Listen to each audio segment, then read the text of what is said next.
Hello, friends. I hope you all are doing fine. And as promised, I am doing the 10th episode of Mahabharat, the most beautiful tale ever told. ऐसा काव्य मैं बार बार कहती हूँ, ना कभी बना ना कभी लिखा जाएगा। इस कहानी में बहुत रोचक मोड़ पे हम अब आ चुके हैं। अभी हमने बात करी कि धृतराष्ट्र और पांडु कैसे पैदा हुए थे पिछले एपिसोड में, और विदुर जी कैसे हुए थे।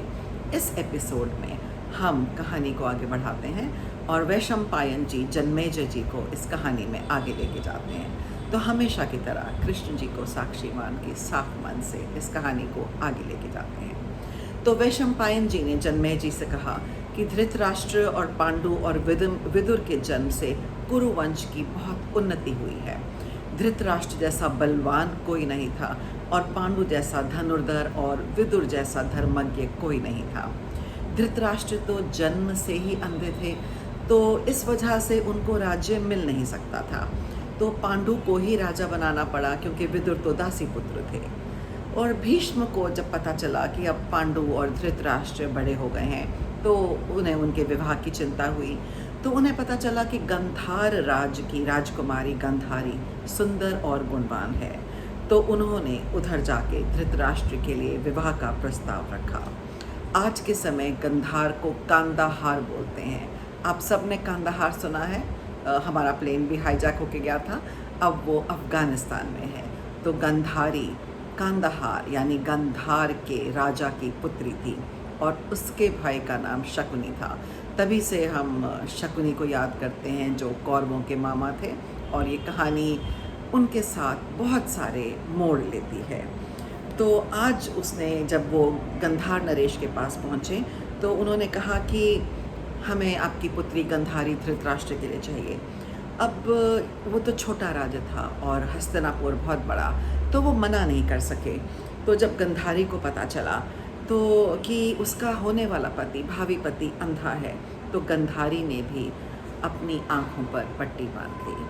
अब इसको आप समझदारी कहेंगे, पतिव्रता कहेंगे, या बेवकूफ़ी। मुझे लगता है अगर आपका पति नहीं देख सकता, तो पत्नी को हर चीज़ देख के पति को बताना चाहिए, और सद्बुद्धि देनी चाहिए और सही मार्ग दिखाना चाहिए। खुद भी आँख पे पट्टी बांध लेना मेरे हिसाब से गलत है। पर आप इसको उसका तेज, उसका त्याग, या पति के अनुरूप चलना भी कह सकते हैं। इस पर कई लोगों की अलग अलग राय है, पर गंधारी ने एक दृढ़ निश्चय लिया और अपनी आँखों पर भी पट्टी बांधी और कहा कि जैसे मेरे पति को दुनिया दिखती है, मैं भी अब वैसे ही दिखूंगी।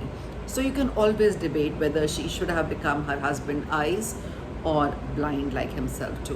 Now this blindness is also symbolic, कि उन्हें आगे कुछ दिखता ही नहीं था पुत्र मोह के आगे। गंधारी के भाई शकुनी इस बात से दुखी थे कि बहन को एक अंधे व्यक्ति के साथ विवाह करना पड़ा। उनका प्रतिशोध लेने का उनका बहुत मन था, और बाकी की कहानी शकुनी का प्रतिशोध और उसका बदला भी है।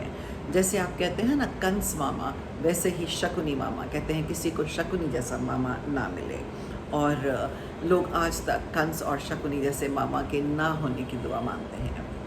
और आगे चलते हैं इनकी पत्नियों के बारे में। गंधारी की तो बात करी, अब कुंती की बात करते हैं। तो यदुवंशी शूरसेन की एक पृथा नाम की सुंदर कन्या थी, और उसे उन्होंने अपने बुआ के संतानहीन पुत्र कुंती भोज को गोद दे दिया था। क्योंकि कुंती भोज उनके पिता थे, इसीलिए उनका नाम कुंती भी पड़ा, और पहले उसका नाम पृथा था, क्योंकि वो वहाँ शूरसेन की पुत्री थी। तो उन्होंने स्वयंवर में राजा पांडु को चुना।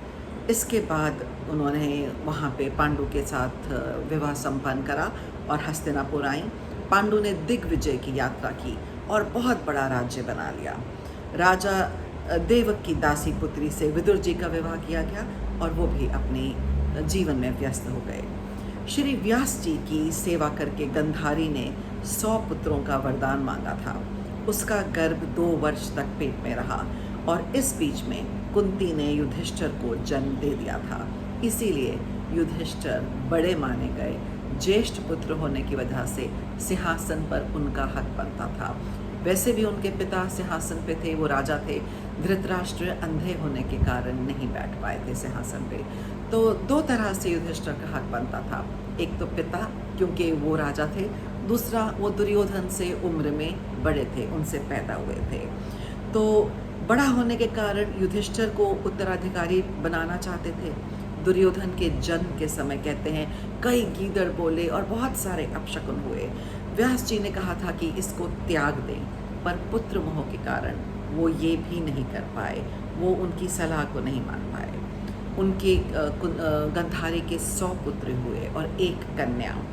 और धृतराष्ट्र ने एक दासी से एक पुत्र को उत्पन्न किया, उसका नाम युयुत्सु था।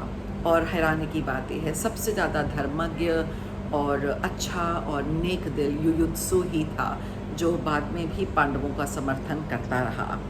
और उनके 100 पुत्रों के सबके नाम बताना तो बहुत मुश्किल है, पर प्रमुख पुत्रों के नाम ऐसे हैं: दुर्योधन, दुशासन, आपको तो दुशासन याद ही है, द्रौपदी के चीरहरण में सबसे आगे था।